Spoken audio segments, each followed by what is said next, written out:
Good morning, Don Lane, Fraser Valley News, your morning news update for this Thursday, September the 16th. Enjoy the sunshine today because we are expecting some heavy rain starting late Friday into Saturday.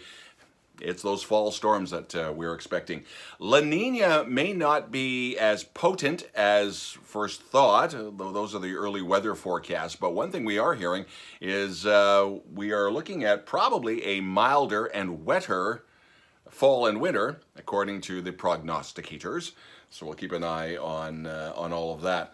A couple of other things on the go is that Peter Herman, who every so often will put on his wetsuit and dive into either the Vetter or the Fraser, and he's going into the Vetter by Lickman and taking a look at the salmon run, and he hopes to do a new one soon on the pinks, but he's got a recent video rather, and that one is up on FVN, FraserValleyNewsNetwork.com, as well as our social media.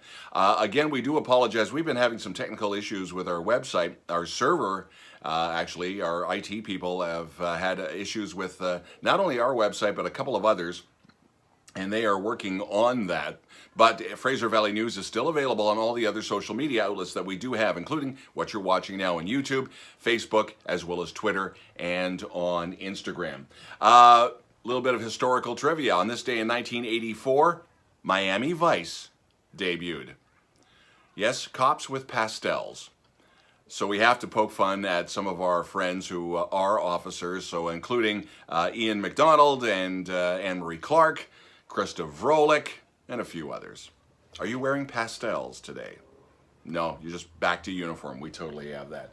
A few other things on the go is that Bell has now filed an opposition to the upcoming deal between Rogers and their takeover of Shaw. Not Shaw's other brand, which is Chorus. That's broadcasting. They don't want that. They want Shaw. Rogers wants to have the largest, and would end up, if this went through, the largest internet provider in Canada. Bell says that's just not going to work for them. The argument is that your cell phone rates would come down. You might notice that at times this has become a federal election issue. Federal candidates still on the ground. The one thing that's getting lost in all of this is our friends for Abbotsford, because you have two elections in 1 week.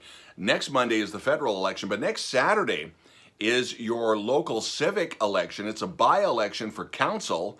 And you might make the argument that's more important than the federal election because it directly affects you in your backyard. So on FraserValleyNewsNetwork.com, we do have a number of the candidates who are speaking with us. Speaking of speaking, we are going to have incumbent MP for Chilliwack Hope, Mark Strahl, on the phone a little later on this afternoon. That interview will also be up on SoundCloud. And yes, Fraser Valley News does have an account with SoundCloud as well. We try to cover the bases when it comes to social media. TikTok, we're not too sure about. I don't think you want to see me on TikTok. If there's something we should know about, as always, FVN at shaw.ca. FVN at shaw.ca. Enjoy the sunshine. It's going to be a wet weekend. Don Lane, Fraser Valley News.